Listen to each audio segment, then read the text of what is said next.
2 ke 4 berarti dikali 2. Kalau yang atas dikali 2 berarti yang bawah juga dikali 2. 2 ke 4 dikali 2. 4 ke 8 dikali 2. Kalau 1 dikali 2 sama dengan 2. 2 dikali 2 4. 2 dikali 2 4. 4 dikali 2 8.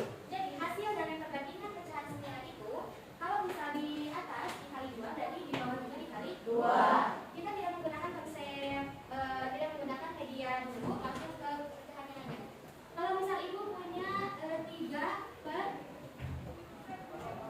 6, kira-kira pecahan senilai di sininya berapa?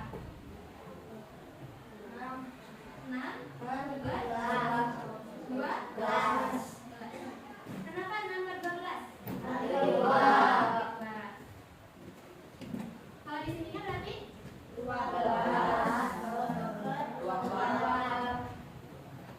2. Dikali lagi 2. Kalau bisa ibu punya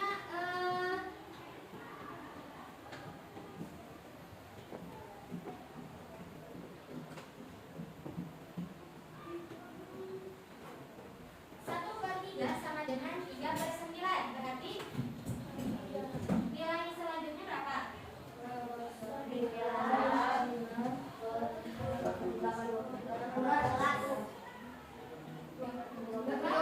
27.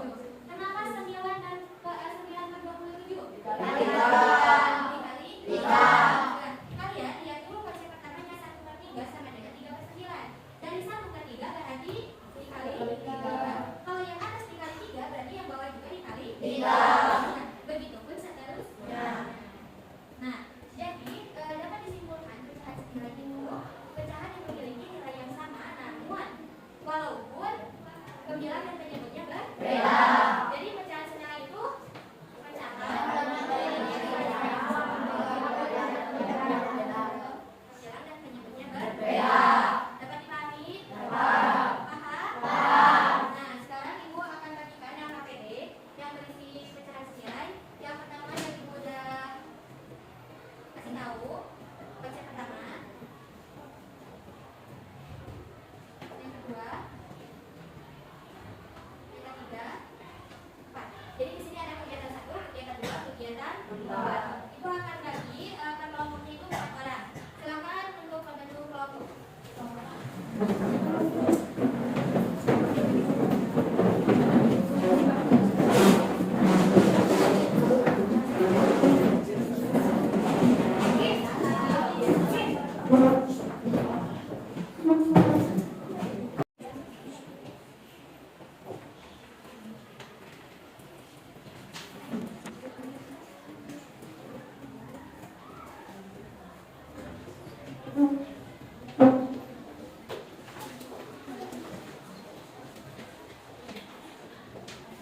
Silakan dijaga jika ada yang tidak mengerti, tanyakan ibu.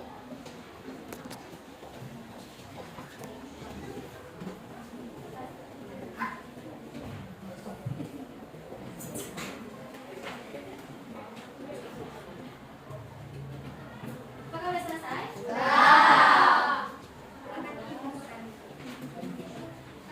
Kembali ke bangku semula. Kembali ke semula.